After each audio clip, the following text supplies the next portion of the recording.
now. Yes, so the theorem 3.1 integration by parts, like I said, I would rather, perhaps myself, I would rather use this, how it's derived from the derivative of the product rule. We'll look into this, and I really urge you to go through these exercises or these examples, but I'm not going to spend the time today on that, because those examples are pretty well written out here, and you can go through them, and we can discuss those in the exercise session then in more better. Okay. There were trigonometric integrals. We discussed those a little bit. A trigonometric substitution, partial fractions, I mentioned that. Please reread that and so forth. I'm going to skip the improper integrals now. I'm going to include them in the very, very last week material if we have time. The problem with this is that they are very important in physics and very important in modeling behavior, where something might go to infinity, theoretically speaking, but then even the surface area might be finite, even if we go all the way to infinity and so forth. I really urge you to look at chapter 3 and these techniques. I put some exercises for this week so that you can look at them, and I'll revisit them during the exercises. So we'll talk about those a little bit then.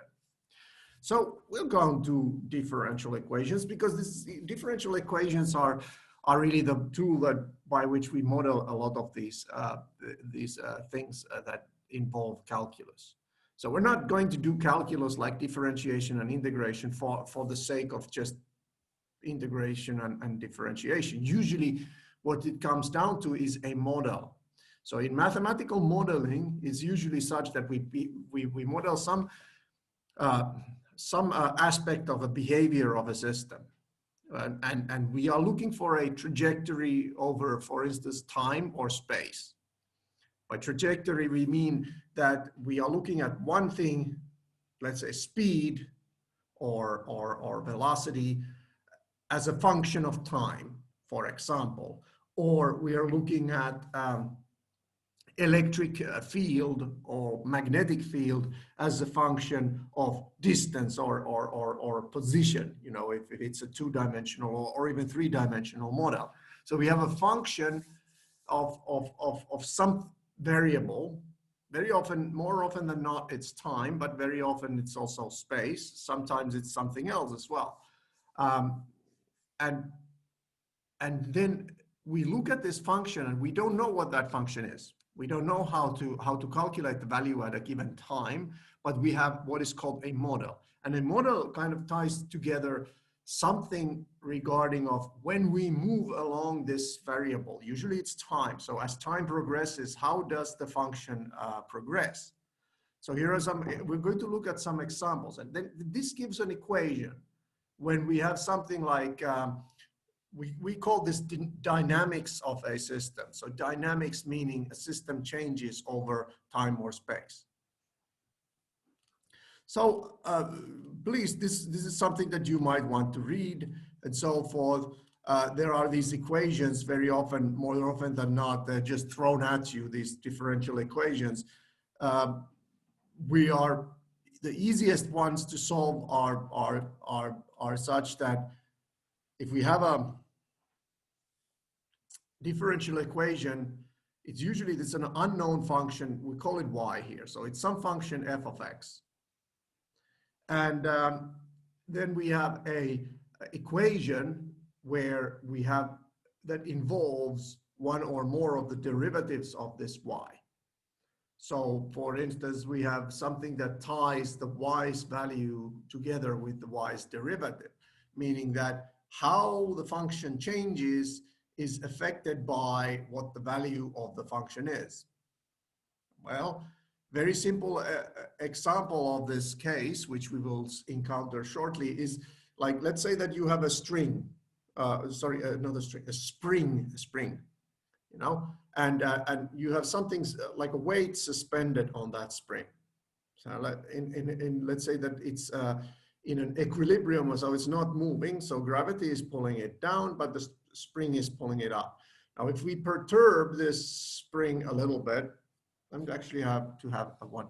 So if we perturb this spring a little bit, we move it downwards a little bit. So the spring gets tighter. So the force by which it pulls upwards is increased. You know, it's increased, and when we're holding it down, we are, and gravity, our hand and the gravity is, both are pulling it down. So if we release it, then no longer am I pulling it down, only gravity is pulling it down, and then the spring pulls it up. So the force by which the spring pulls our weight up depends on how far along the line it is. I mean, the longer the string is, the spring is, the greater the pull, the greater the force. So the force then causes acceleration on that. And the acceleration, as we know it, is the second derivative with respect to time. So we have position, we have speed, we have acceleration over time. So position is our x, maybe, or maybe our x is time. We don't know. Let's say our x is time. So we start with perturbation here. So let's say our f of x, y, is the position. It's where it's at. We know that it's initially here. When we let it go, it starts moving up, but then it moves down and it starts doing something like this. Maybe it attenuates a little bit and then eventually stops. And we are interested in this movement over time. So there is a function there, which is where it's at a given time. Initially here, later there, and there. The functions, second derivative, because the first derivative is the speed at which it's moving, okay? That is affected by, indirectly, by the second derivative, which is the acceleration, which then is just F equals ma. So we're going to get an equation that involves the second derivative and the position, and then when we solve it, we get this oscillating system. These kind of things often happen, and you know, the analysis of this is what we want to deal with now. We want to look at this in terms of how do we express this in calculus terms, how do we solve these equations. That's differential equations. And in order to be able to do that, you need both integration and differentiation, because then we need to calculate integrals and we need to calculate derivatives in order to solve these kind of equations. So here are very simple differential equations. Let's say we say that our y's derivative is 2 times x, x now being the variable that moves, that's either time, space, whatever, and y being the function that then gives some other quantity. And if our equation is y equals 2x, then obviously the solution is y equals x squared, y prime equals 2x, y equals x squared. But of course, I mean, y equals x squared, but it can also be y equals x squared plus 1, y equals x squared plus 2, and so forth. And this is often the case when it comes to differential equations. So if we just have the equation, we also, in order to solve it fully, we also need some initial conditions. So it's called the initial value problem if we have the differential equation. We'll talk about that later. Here are a lot of examples regarding those. So I'm not going to go into how we solve these differential equations. There's a y prime plus 3y equals 6x plus 11, and then we can solve it. We get this. Later I'll show you how it's done. Here's a second order differential equations and so forth. The good thing about this is that if most differential equations can differential equations are notoriously hard to solve in general, but there are classes or cases of differential equations that are relatively simple to solve. And the good thing about differential equations is that if we have a solution to a differential equation, or more like if someone proposes a solution to a differential equation, we can verify that solution by simply finding the derivatives of that function and then substituting into that formula, into that original equation. So as long as we can calculate the derivatives of the proposed function, then we can substitute them into the equation and see whether it satisfies the equation, and we can verify thus whether the solution is in fact correct. So here's an example. We should verify that y equals e to the minus 3x plus 2x plus 3 is in fact a solution to this differential equation, y prime plus 3y equals 6x plus 11. And the process is stunningly simple. We just calculate the derivative. It appears there. We substitute this derivative and the proposed y's value into this equation, and we come up with a solution. Combine the left-hand side, and it comes down to 6x plus 11, which is the right-hand side, and we have verified the result. So this is something that you should be able to do already fairly easily, because now we can find the derivatives. Here are some other examples which you verify that verify this as a solution of the differential equation. I'm going to put you into groups shortly to do something, but not just quite yet. I mean, this is all very simple things. I'm going to talk about a little bit about other things as well before we go into group work. So this is stunningly simple that you should be able to do. I will rehearse that shortly. Another thing is, we say when we have a differential equation, then we say that it is of a given order. And the order is a number, you know, what is the highest derivative that appears in the equation. By highest mean how many derivatives you take. You take the first, the second, the third, the fourth, the fifth, and so forth. If we take fourth derivative of a function, then obviously it is of degree 4. It's a 4th degree differential equation. So here we usually mark these with the prime and the prime, and you know, when there's more primes, then usually we write it like this. So that's the 4th derivative of y.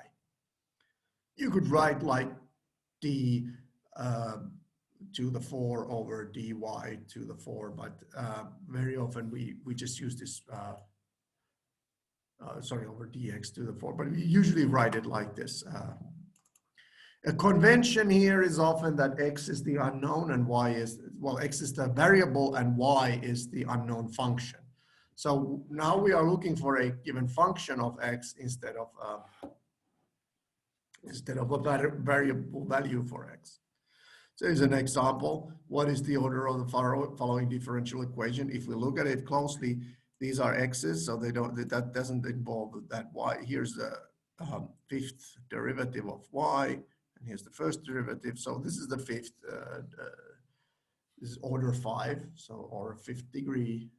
We can say also that it's a 5th degree differential equation. Now,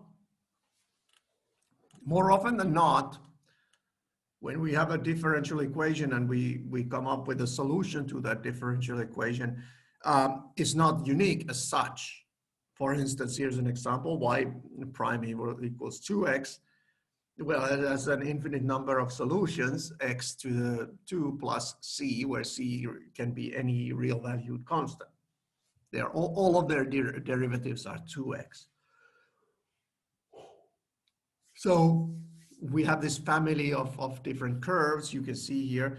Well, in this case, it's enough for us to know exactly one point. If we know exactly one point through which this curve is going to go, then we can find the solution. So for instance, if we know that when x is 0, y is 0, and then we know that in other places y prime equals 2x. So putting this into here, so when x is 0, y needs to be 0, so this c must be 0. So this is just an example. It can go through any point we like. But if we know one of these points, then we know that the which of these curves it is. So when we have this general this constant c here that is unknown, we talk about a general solution, and then a particular solution is a solution where we have some value for that c. So here's a process by which we can find the particular solution. It's fairly easy because you know a value of, you know the equation has this general solution. In this case, it's simply y equals x to the 2 plus c. And we know that it's passing through point 27. We can just put x equal 2 and y equals 7 and put it into this equation, and we get that c must be equal to 3. Okay. So finding a particular solution to the differential equation. Here, it has a general solution, which is fairly easy to see, and we could find the value for c in such a way that it passes through that. We're going to do that shortly, or you're going to do that shortly. Well, so we have two things that we can consider when we are solving for the differential equation. The equation itself, this will be relatively simple, don't worry. And then some point or points through which the function passes. A particular or a very common problem in which we say this equation again has a particular solution which we are able to find is known as the initial value problem, in which we kind of track the value of the function starting from some point. This is most common when we have an equation that is supposed to represent the dynamics of some variable over time. And then usually we know the initial situation at time that time equals 0, and then we go forward from that point to find the value of the function in the future. And this is known as the initial value problem. The other being boundary value problem, which I'm not going to discuss, but then you can just have the value at certain other points, you know, maybe at the end or maybe at something else entirely. So when we are talking about, usually we say initial value problem when we are talking about progressing function progressing as a function of time, and we have evaluated at t equals 0, or you know something that is considered the initial value. You can verify the solution by the same way as before. Verify first that it satisfies the differential equation, and then verify that its initial value is what it's supposed to be. So here's an example of how it's done. Not going to go there. Here we can verify this solution. So now let's take a short break for you guys to look at this. So the example 4.1 here, verify this. And then the example 4.3, find that C. And 4.4, verify the initial, 4.4, verify the initial value problem. And we're going to pause this. Okay. Welcome back, everyone. So we got here solution where C is equal to 2. Yes, the C is equal to 2. Let's see. At 1, that's 5, plus 2, that's 7. So it seems to be correct. Good, good. Exactly. So yeah, that's how you do it. You just plug in the numbers and solve for C, right? You put y equals 7, 7 equals 2 times 1 plus 3 times 1, that's 5 plus C, so that C comes out as 2. Good. No need to break it down any further. I hope you had a nice discussion in the group. If not, I mean, I hope everything went fine. So, solving an initial value problem, in this case, you know, you have a very simple equation which can be solved by just simply integrating, finding the integral on both sides. Notice how this value from left to right is taking the integral on both sides. Here's one thing that you can do, by the way, and when you are solving for the initial value problem. One way to do this is to just not do the indefinite integral. Instead, you can find the derivative, the integral from let's say the initial value 0 to not 0. So yeah, 0 to x, right? Here, because 0 is and then the right hand side, of course, needs to do the same thing, and you notice that the y has to be 5 at 0, right? Okay, let's move along. Here's a solution. I guess that's the best thing for me to advise to you is when you encounter a differential equation like this, is just to do the integrals on both sides, the indefinite integrals. There will be constants on both sides, but the thing is, you know, there are two constants that you can choose freely to fit this into the to the initial value problem. So you really can move all the constants on one side and then solve that for y equals when x equals 0, then y must be equal to 5. Okay. So here is some physics ideas about baseball. You can think of its velocity as being the unknown quantity, and then the derivative of the velocity. Let's say if it's moving just up and down, its velocity is either positive or negative. Or let's say negative being downwards.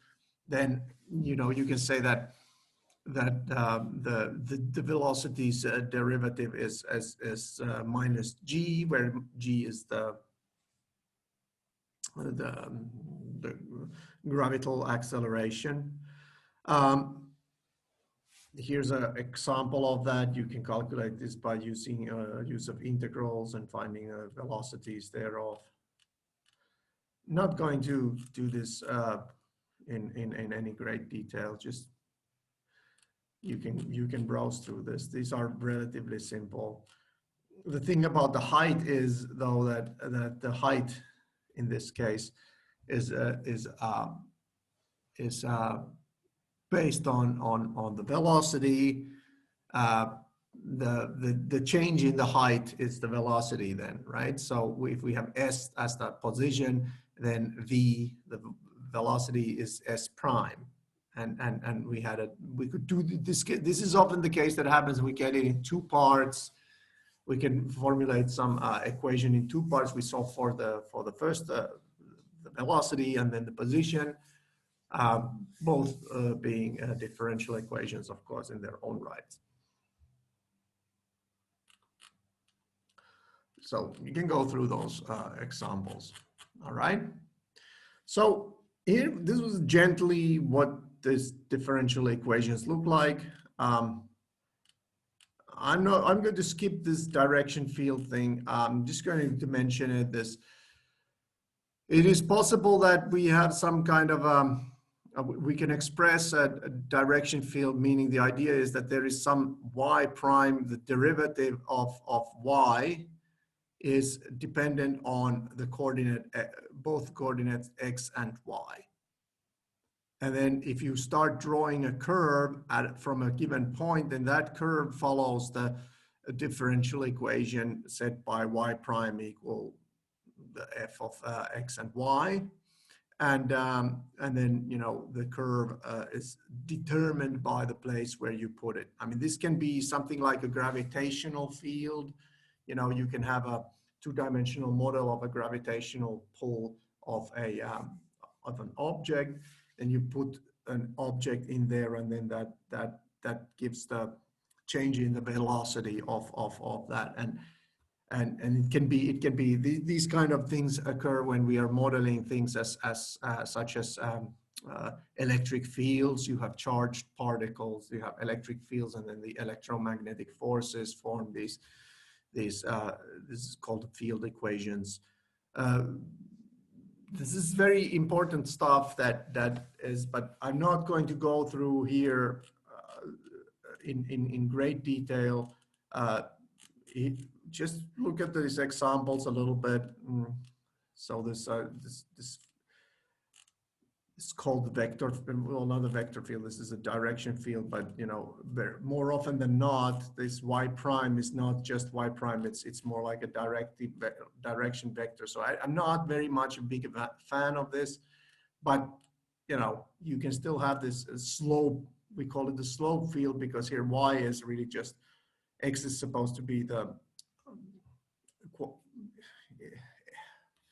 what is called the independent variable, and then y is the function of x. But in general, of course, you know, if you have these things like electromagnetic fields or gravitational fields, then x and y are intertwined, so that, you know, it can move back and on a circular trajectory and so forth. So this is a needless restriction of the concept of field, which, I mean, it can be helpful in understanding or developing a preliminary understanding of something, but I would much rather now just skip this. We could go into this, and this theory as expressed like this can be used to prove things like existence and uniqueness theorems, so that if this f, x, and y is in a certain way continuous and bounded, and in the way it functions, that we can know that this, when we start with a given point in the field, then the solution of the differential equation is unique, and it exists at every point that satisfies these certain properties. So I'm not going to go in depth into this idea. It's a nice idea in as such, but yeah, kind of takes away from what we want to discuss in this course, what I wanted to discuss in this course. So there are stability issues, things like, you know, where does it go? Does it is there a trajectory which this approach is, and so forth. Very nice theory, but like I said, not really our cup of tea on this course right now. So we're going to skip this. So let's go to certain equations that we can solve.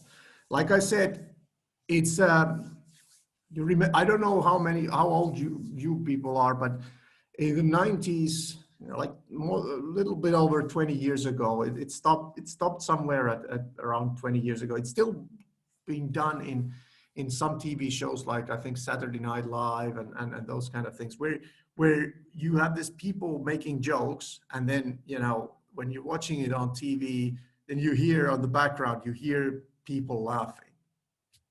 So the idea is that you don't really have to get the joke.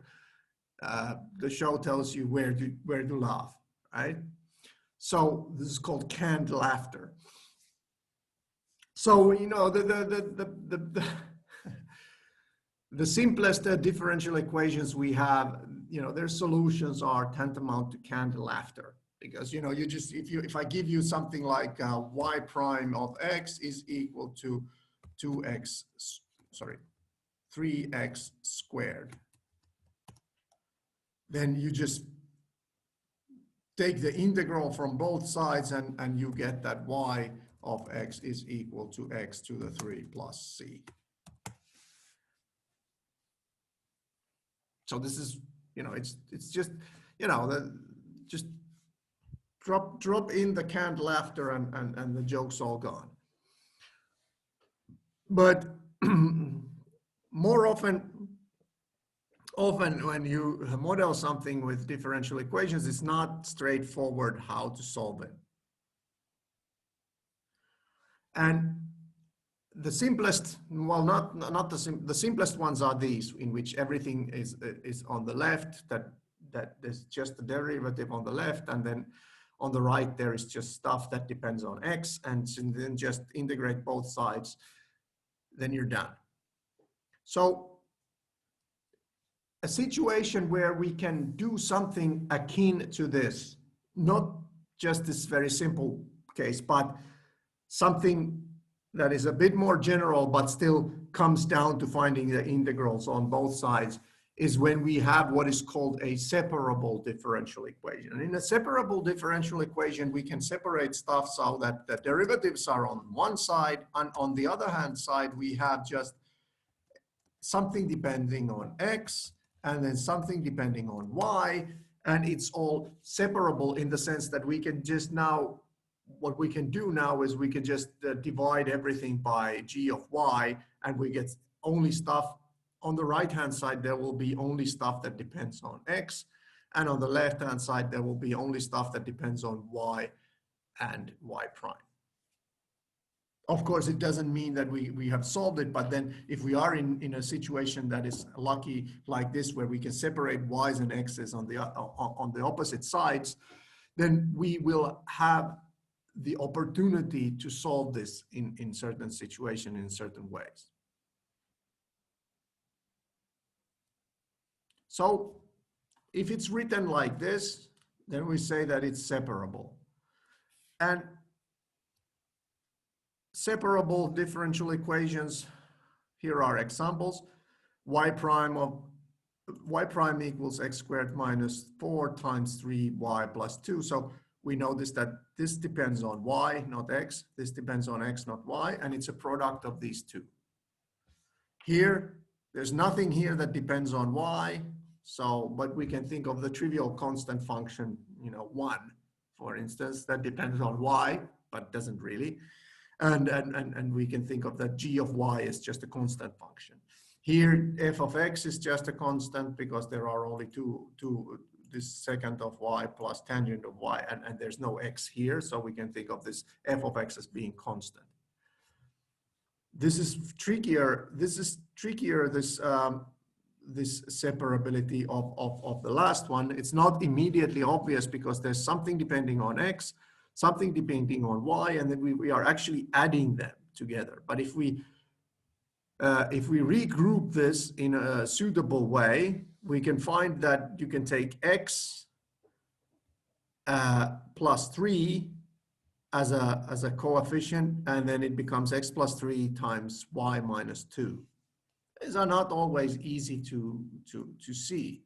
I mean, I'm not sure about you guys, but to me, it's not immediately obvious that this is easy to separate.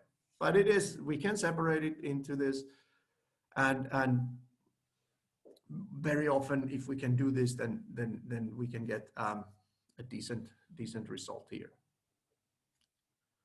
So how do we solve this kind of equation? Well, this kind of so-called separable differential equation can be solved relatively easily, because we can rewrite this, because on the left-hand side, we have dy over dx is equal to f of x times g of x. Then we can just multiply, divide, sorry, not g of x. I make these typos constantly, g of, that's your separable. So we divide by g of y and multiply by dx, if you want to think about it this way. Then we have this dy over gy is equal to f of x d of x. And now we can integrate both sides. And remember that on the left-hand side, it becomes an integral of this y, where y is the unknown. And x is the unknown on the right-hand side. So justification for this, why this dy over dx is a bit hard to do in this way, because dx and dy are not really, they're not really in the Leibniz notation like this when we write dy over dx. But you can think of it as that dy is the proportionate change. So y prime denotes how the proportionate change of y when x moves, at the limit, the movement of x is 0. So that's dy over dx. So it's the proportionate change of x, y divided by the change of x when the change of x approaches 0. And then we can multiply this by the d of x and we can get the d of y over. Solve the equation for y. I mean, this all comes down to whether this g of y and this f of x are easily integrated. So this comes down to the problem of finding the indefinite integral of two functions. And if we can do that, then we can solve this in a concise manner. If there are initial conditions, then we solve it after the equation has been solved in the general situation. Here are some examples. We had this y prime equals x to the 2 minus 4 times 3y plus 2. We separate the separation of variables, so everything depending on y goes on the left and everything depending on x goes to the right. So here it comes down to this integral. This left-hand side integral can be solved by doing a substitution. We find the logarithm of 3y plus 2, 1 over 3, and then we have this. Now we have something of the logarithm of y then solve. This is very often the case, because very often the case is such that we divide from the right-hand side, we divide by something that depends on the y. So it's not uncommon, it's quite common that 1 over y appears on the left-hand side. And if this does happen, 1 over y appears, so then we have the logarithm of something that depends on y, and then we have to take the exponential function. So you can think of this as being like a preview of how exponential functions often appear in these situations. This is not really the reason, but it's how they appear when we solve this. So once we've separated these, we get that the absolute value of 3y plus 2 is some constant times this. And then the initial value condition, if any, is solved from this, that 3y plus 2 is either some constant times e to the x to the something,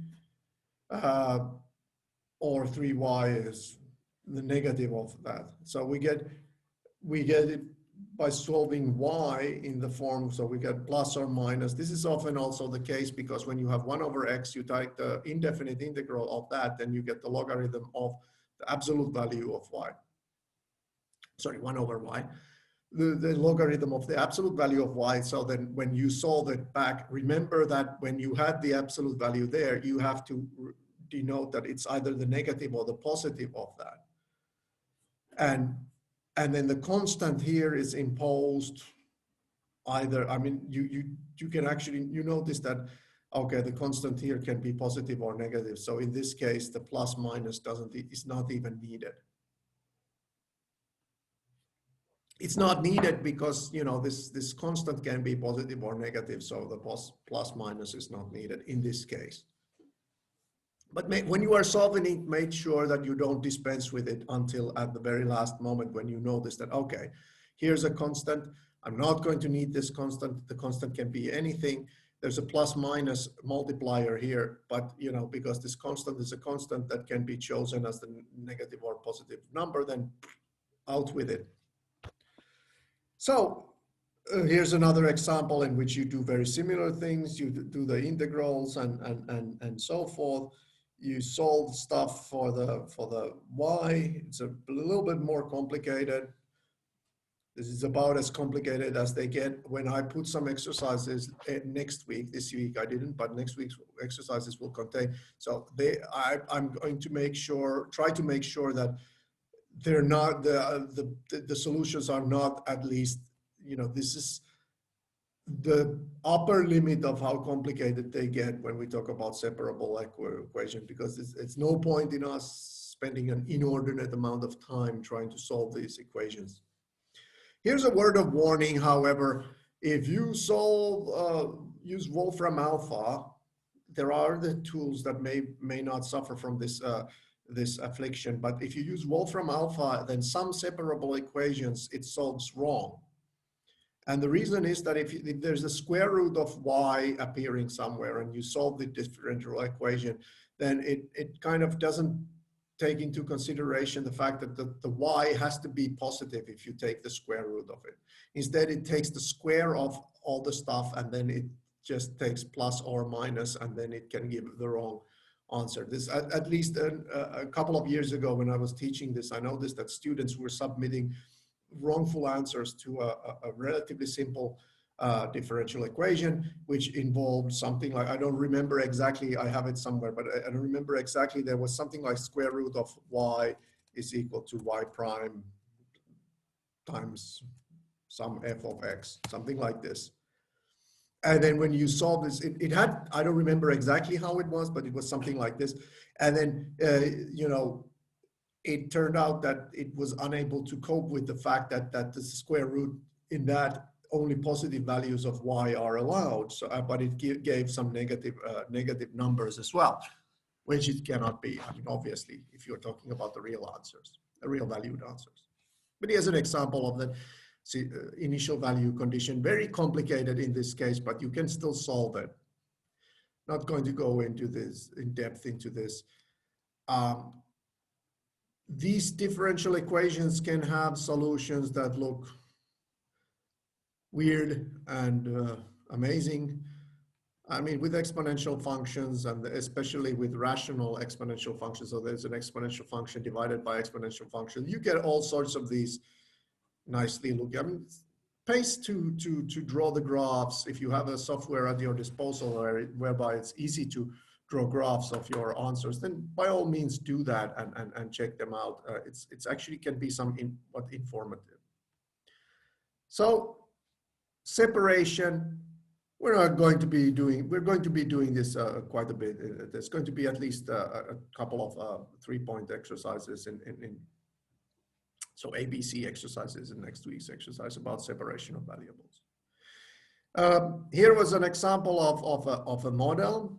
So I'm just going to go through this a little bit so that you understand how these are formulated.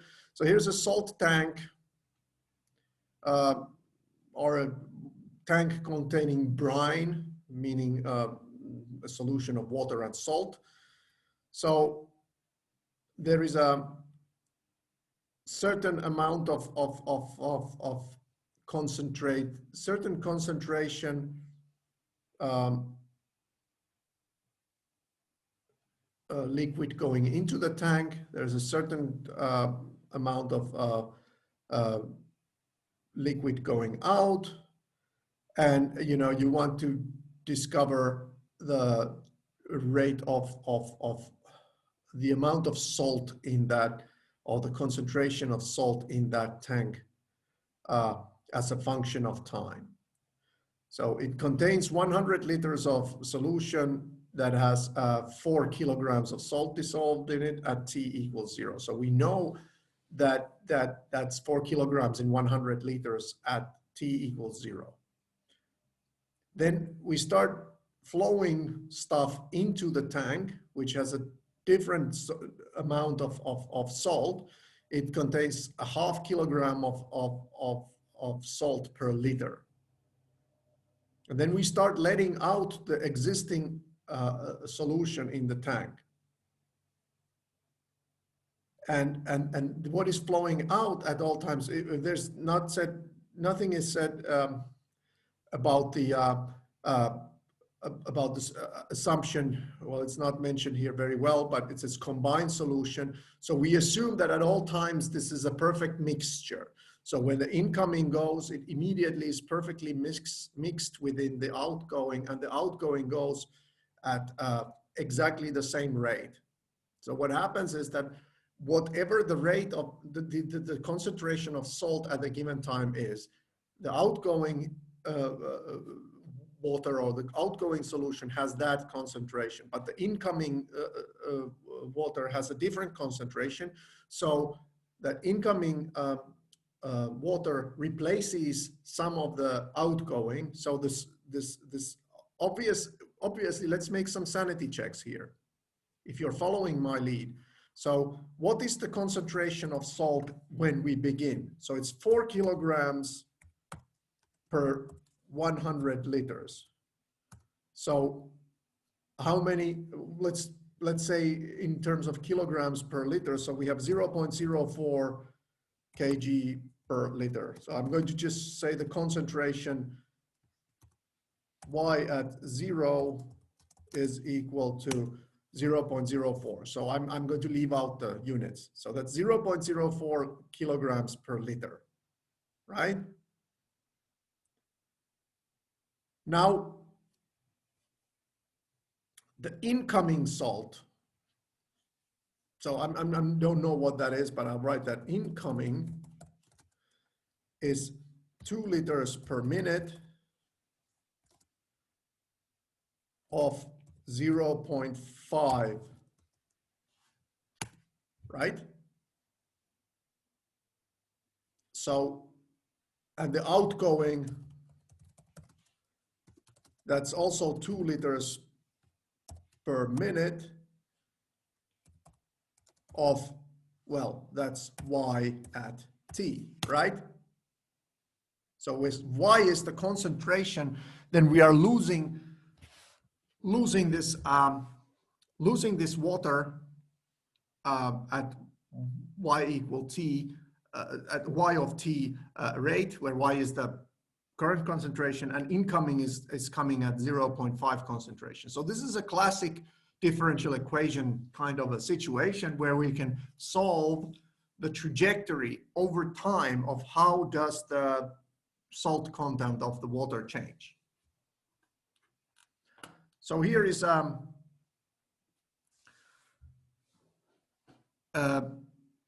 salt change is basically how much goes out minus how much goes in. The amount of liquid going out is, of course, the amount of liquid going out, of course, is the same as the amount of liquid going in, but the salt content of the incoming liquid is different from the salt content of the outgoing liquid. So it's using U instead of T. So the derivative of U is the inflow rate minus the outflow rate. And we have the inflow rate is 0.5, but the outgoing rate is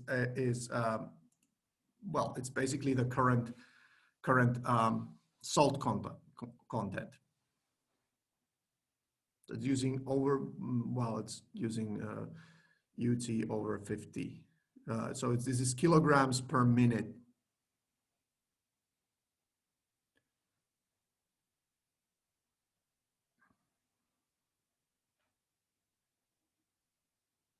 So 1/50th, because it's 2 liters per minute, right? It's 2 liters per minute, so there's 100 liters in it. So every minute, 1/50th of the 1 part in 50 is going out.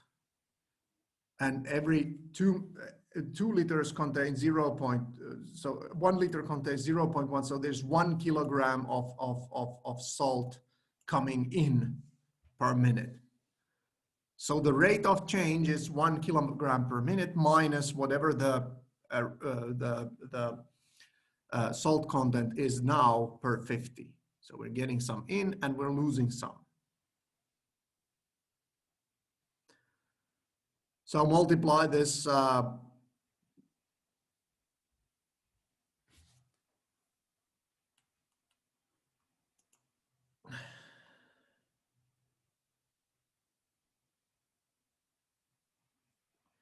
the initial amount of tank is 4 kilogram. I'm really I don't really follow this first step. Step 1, setting 1 minus U 50.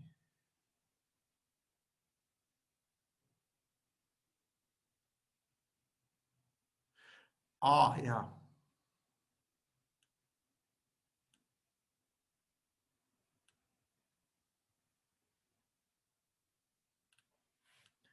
So we rewrite the equation. I'm going to skip this step 1. So we rewrite this equation, which we have developed here.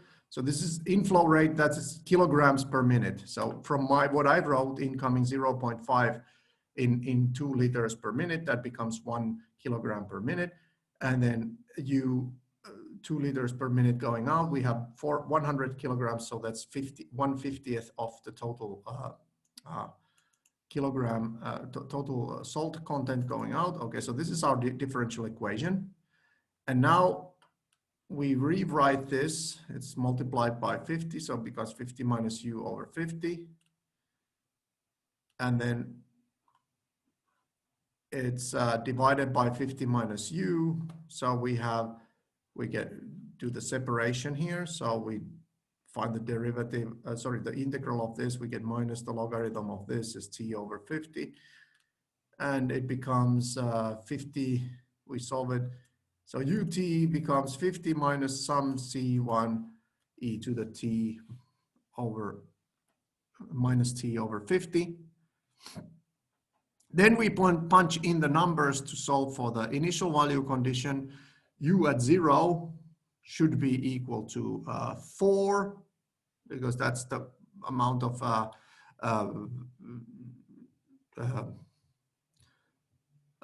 salt we had per 4 kilograms we had in that whole container in the beginning. And then we solve it for that C, we get C1 is 46.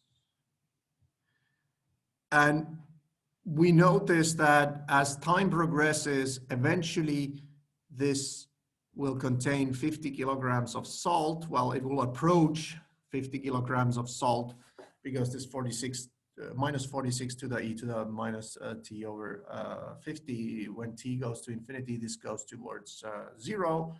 So eventually eventually in the infinity, if we had infinite time, then the water in the tank would be exactly the same concentration as the incoming water.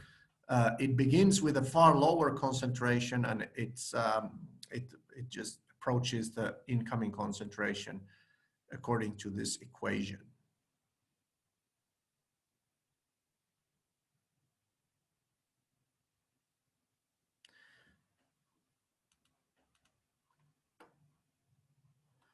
And if the initial amount of the salt in this tank is 50 kilograms, then that would of course mean that it remained constant, right? Because if there was 50 and it's going 50, going out 50, that's 50. What about, just a review question, what if the amount of salt in that tank was 100 kilograms when we started? What would happen then?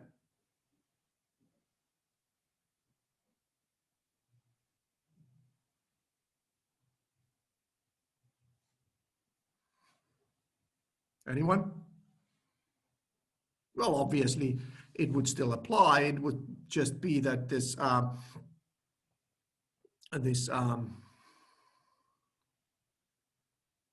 we'd have to have the concentration would just go down from 100. So there would be a plus sign here, and this would be different. but this t would still go to infinity, so we would have more than 50. If it were like 100, then it would just go down towards 50, and then it would approach 50 in any case. All right. Here we already discussed the Newton's law of cooling. I'm not going to go into this Newton's law of cooling. Please review this. We had this in the first exercise. We talked about it. So look at this differential equation. That is where we got it from. If you solve it, then you will get exactly the equation that we talked about in the first lectures. All right. So there are plenty of examples and exercises I urge you guys to do. I will put many of these in next week's exercises. Another one now. Let's do one quick group exercise before we do. Let's do this 413. This may be a bit hard. Just write the cooling equation for this cake in the oven. So using this Newton's law of cooling, a cake is removed from the oven after baking thoroughly, and the temperature in the oven is 450. We can assume that the cake is 450. And then after 10 minutes, temperature of the cake is 430. So this using Fahrenheit, I'm sorry, I find this offensive. It should be in Kelvin, but never mind that. Write the appropriate initial value problem to describe this situation. No need to solve it, just write the equation. And do it in those groups that you had. And we'll return here at 11:30. So you have 8 minutes. Do this 413, focus on writing the initial value problem. If need be, if you have time, solve it. And solve also this C, how far you get. But the main point should be this A. Write the appropriate initial value problem to describe this situation. You have until 11:30, right? Starting now.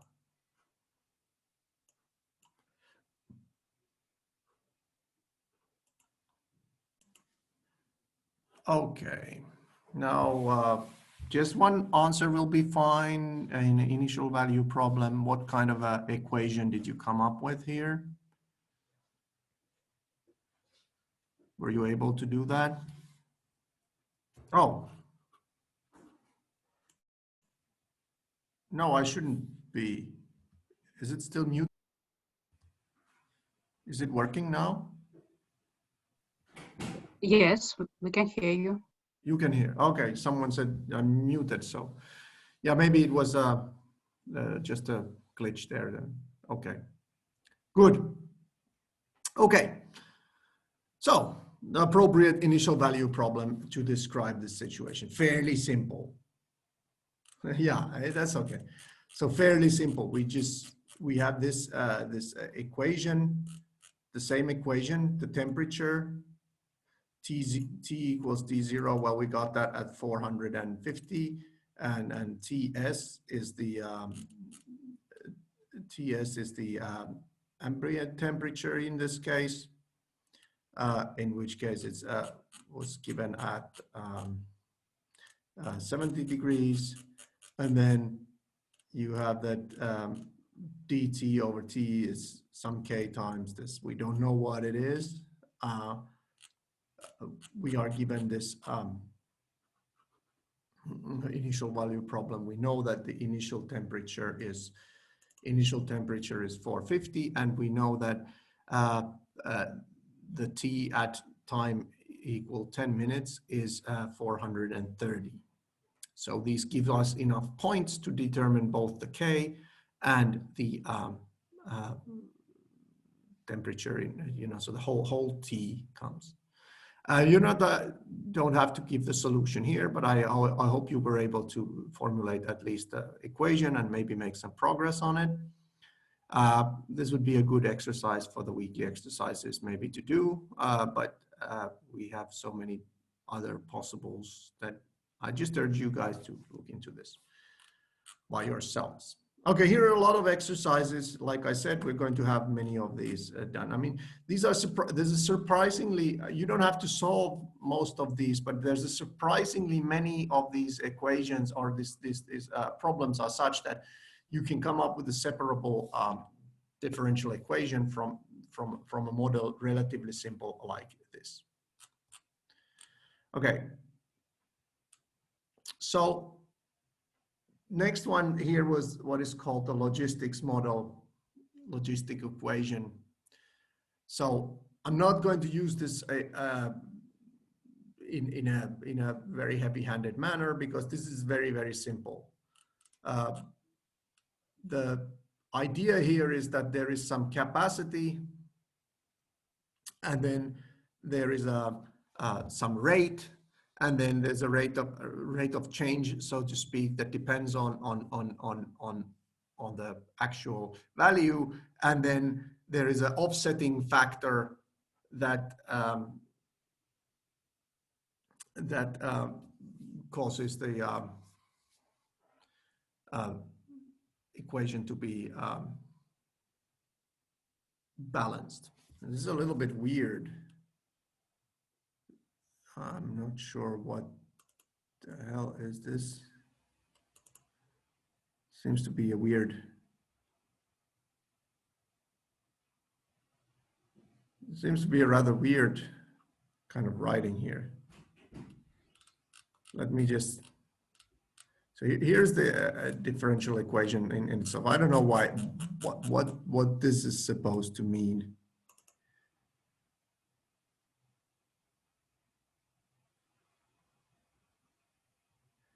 Because this is the idea here is relatively simple. We would have exponential growth, you know, the rate of growth of a population, let's say, or the rate of growth of something is exponential, meaning that the rate, there's an R, and it grows, the derivative is R times the population. Like, for instance, we have a population of some animals or some, maybe some algae or maybe some mushrooms or fungus or something like this. And how fast it grows depends on how much there is of it. But then there is a limiting factor, which then the closer you get to the limiting factor, which is this K is the, you could say that K is the maximum top value of how much you can get. And the closer you get to that, the more suppressed that growth becomes. So that's why it's 1 minus P over K. So when P approaches K, this approaches 1, so this approaches 0. So this truncates the growth towards the top. I'm really freaked out by the way this is written. There shouldn't be this part here, but you know, never mind that. So this examination here is like the carrying capacity of population of deer. Not going to go here in great detail, but here's like the idea that someone has determined that there's a maximum number of 40,000 27 deers per square mile, so that if you have a 40,000 square mile region, and I'm really not liking this idea of using imperial measurements, you know, but never mind that. We can do it with any kind of units, doesn't matter.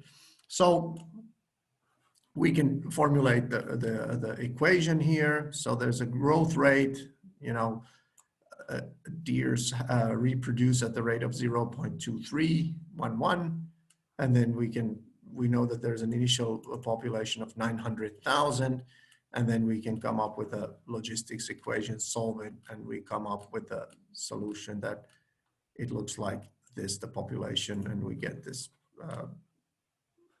initial value problem solution. You can write it like this, and then graph it. So it's going, I mean, the logistic equation is always going to have a solution that looks something like this, either like this, or it may come from above and hit this. So very often this shape of curves are known as logistic curves. This logistic equation is not particularly interesting. It's a specific situation of a separable equation, but it's a very common one that appears in the literature. Not going to go through a lot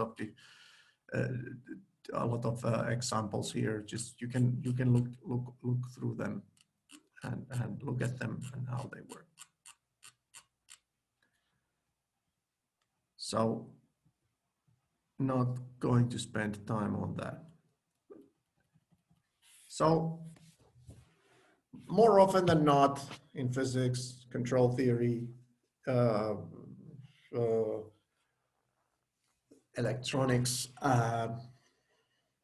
many of you are studying environmental engineering, so that logistic equation will pop up, but there are more nuanced models also that you may want to be studying. But more often than not, things are usually expressed using linear equations. First order linear equations, of course, being the simplest one, but then we have second order, third order, and so forth. They're general linear equations. So let's look at this. These are probably the crown jewel of differential equations, in the sense that very many situations we can express as linear equations, and then these linear equations are easily solved. That's one of the reasons why we study them so much. So there was an example of this ball, but let's say that we add some nuance into this factor. So we have velocity of this ball, and let's say we also have air resistance, which imposes a force that is dependent on speed. What is the velocity? The air resistance then slows it down. The faster the ball is going, the more the air is pushing back. There is a gravitational pull which brings it to descend faster, and we can come up with this a situation that the velocities change the acceleration is determined by the net force applied by both the air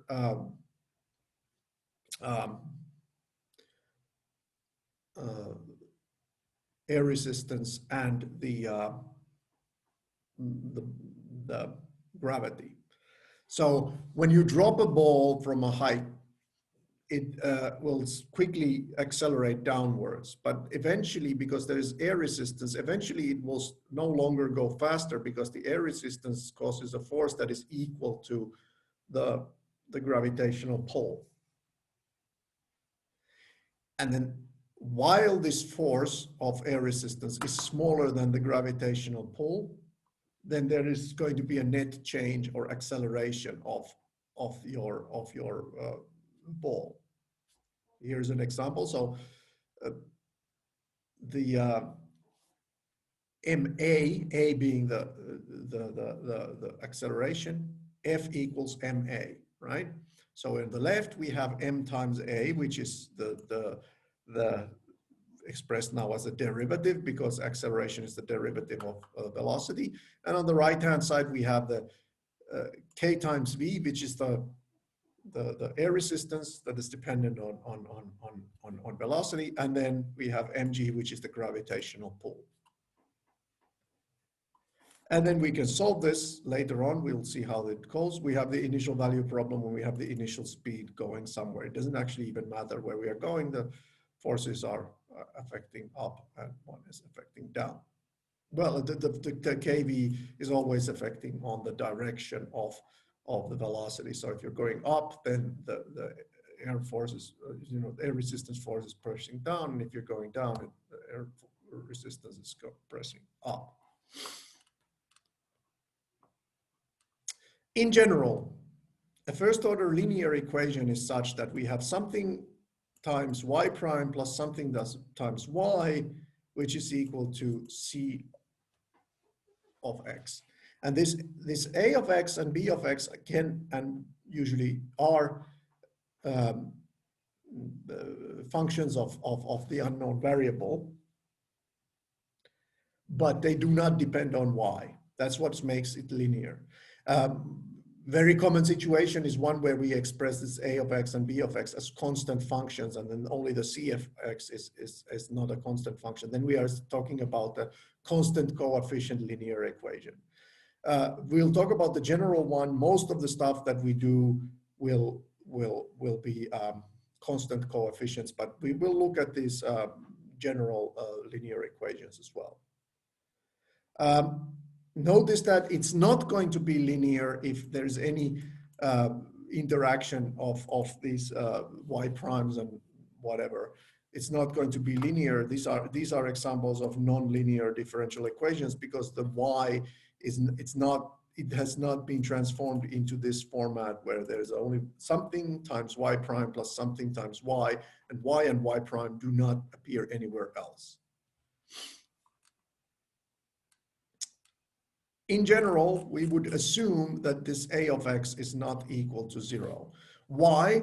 Because if at any point in time, this a of x, at any point x, this a of x is 0, then what happens is, then this equation simply becomes y equals c of x over b of x.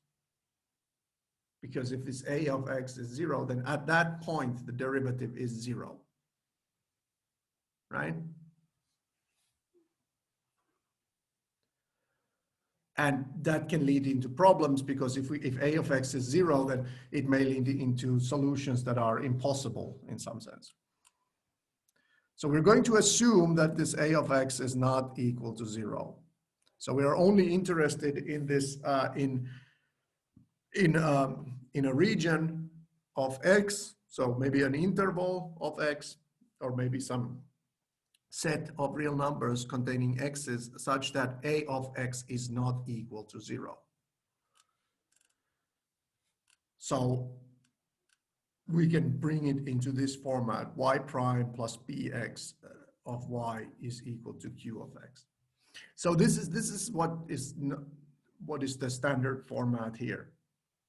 And it can be done as long as we assume that a of x is not 0, and if a of x is 0 at some point, then we assume that that point is not in the region that we are looking at. X equals whatever makes a of x 0 is not going to be in our domain. So here are some examples. We want the equation to be in the standard format. So here's an example of a situation where we write this y prime is equal to 3 of x minus 4 y. 3 times x minus 4 times y. So we move the y's to both sides and we get that this p of x is a constant 4, q of x is 3x. So we want this y prime to have only the coefficient 1.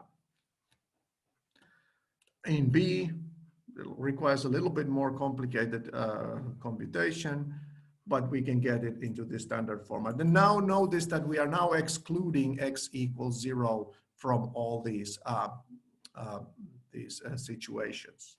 We are now excluding x equals 0 from all these situations, but of course it says here that x is greater than 0, and you would want it to be not equal to 0 because this would become 0 equals 2, and that's really not sensible in any way. And C is fairly simple. We just move everything on the left and every y on the left, and all the x's remain on the right. So here are some of these things. I'm not going to go through. I'm going to assume that this putting into standard format may require some algebraic manipulation, but it's not terribly hard usually.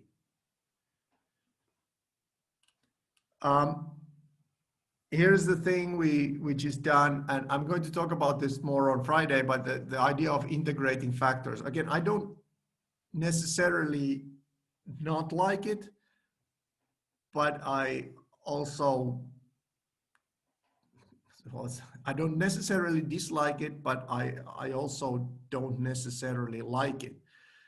Because calling this a integrating factor is a common culture in this field of mathematics, finding this mu of x in such a way that we can then find an integral which then solves the equation. So we can always take this equation, which is in standard form or other form as well, multiply it by some function mu of x on both sides. As long as mu of x is not equal to 0, we can always do that. And if we multiply both sides by mu of x, which, like I said, is not equal to 0, then the equation still holds. The equation is still true. And then